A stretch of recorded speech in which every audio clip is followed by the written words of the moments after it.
Alright guys, welcome back. It is getting ready to storm and we're going to pick some sage. I'm going to bring you along for some sage walnut pesto and I'm so excited for it, and I'm also going to show you how to preserve it. So this is just one of the ways that I like to preserve an abundance of herbs, besides just putting them in olive oil and freezing them in ice cubes, which I don't really care for.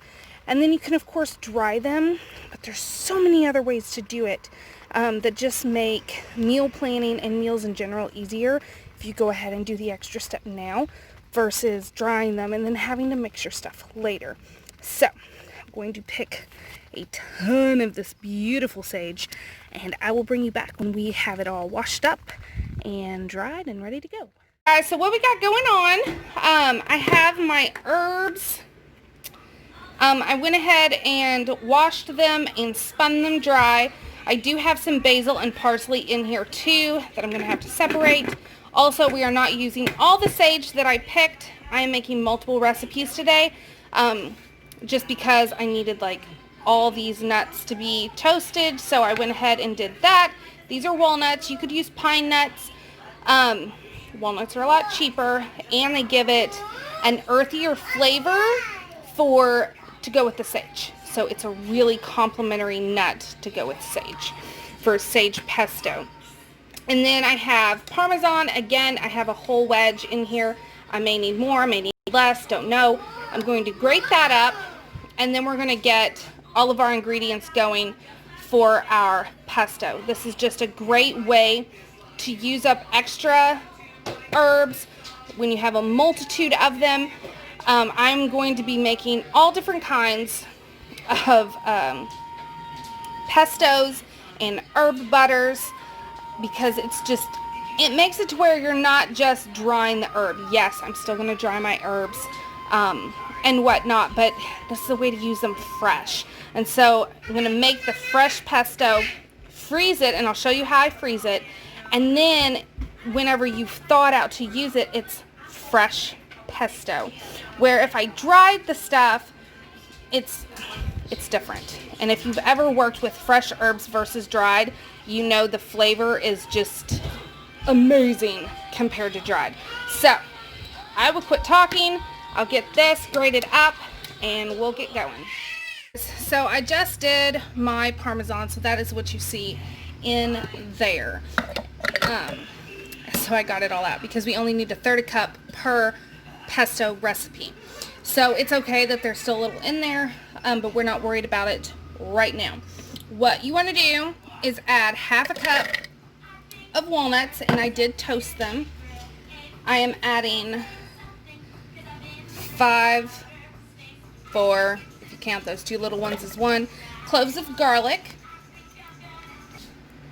Okay, now, next I'm going to add, it's about 1/2 cup of parsley, and I did leave the stems on them because there is actually, with parsley and cilantro, there's more flavor in the stems than the actual leaves. So make sure you chop those up when you're doing anything that calls for cilantro or parsley.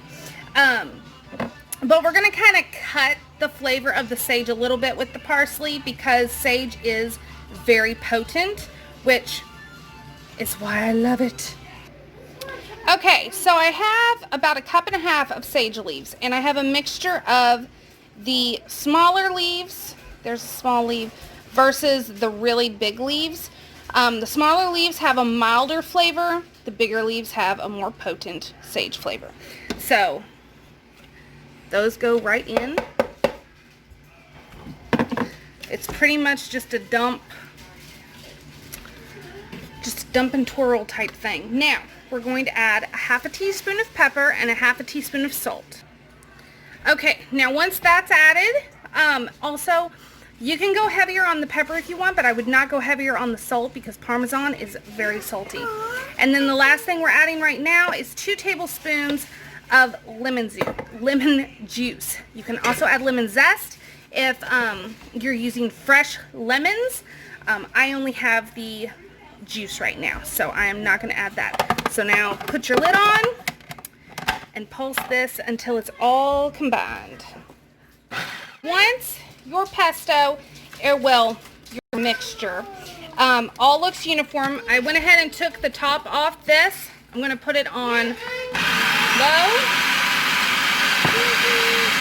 Actually, first, I have a third cup of olive oil, and so I'm going to slowly pour it in while it's going.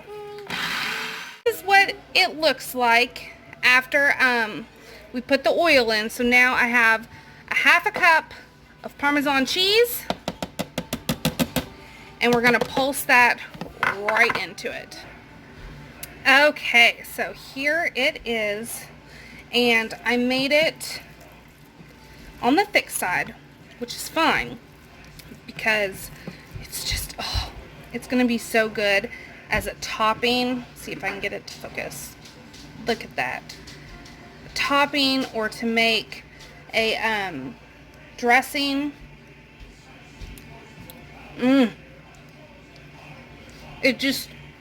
It screams fall. Like, if you're a fall lover like I am, you need to make the sage walnut pesto. So now let me show you how we're going to freeze this. So I have it on a baking sheet, and this is just, it's very well loved baking sheet. It's not dirty. And I wanted to reiterate that yes, this is a very thick pesto, but I did this purposely. You can always add more oil after you thaw it out. You can add more oil beforehand, before we freeze it, where I show you how I'm going to preserve it. I'm doing it thick because I'm thinking ahead. So maybe I want to mix this with mayonnaise. Maybe I want to make it into a vinaigrette where I'm going to add oil to it. Maybe I'm putting it in some type of sauce or a cream sauce, and I don't want it to be oily, like super oily, to go with the cream. So that's why I'm doing it this way. I'm always about thinking ahead. So all you're going to do is spread this out on your baking sheet into an even layer, and then we're going to pop it in the freezer just until it's frozen, and I will show you how we preserve it and how I will use it once it's frozen. So stick around. Alright, so here is the finished product frozen. I let them freeze for a couple hours, just until, this is actually the basil pesto, and I'll have that video out tomorrow.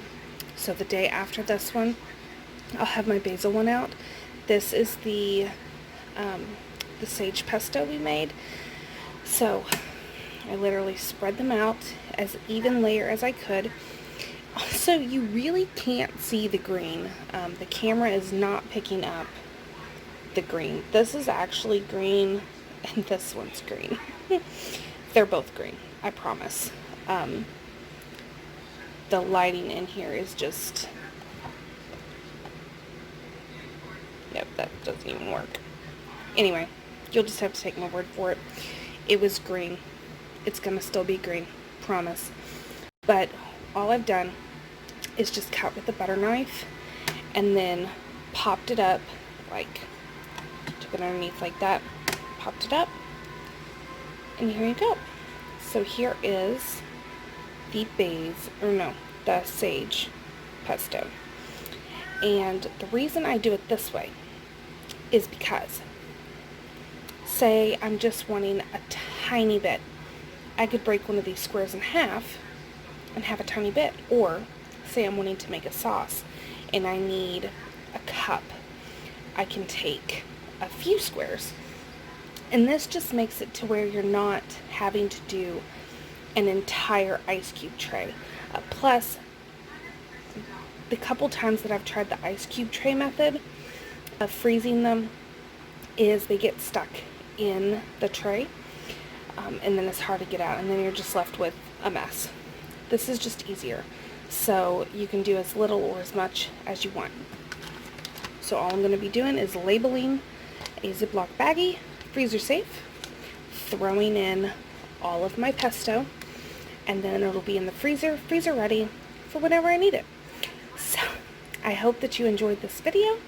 I will be sure to be making recipes with all of my pestos that I'm going to be making here in the next week. And also, I'm sorry that I haven't been as active on my channel the past 2 weeks. I promise you will get a good explanation for it very shortly. But until then, I hope you enjoy the couple quick little videos that I'm going to be popping out for you. So until next time, guys, thanks for watching.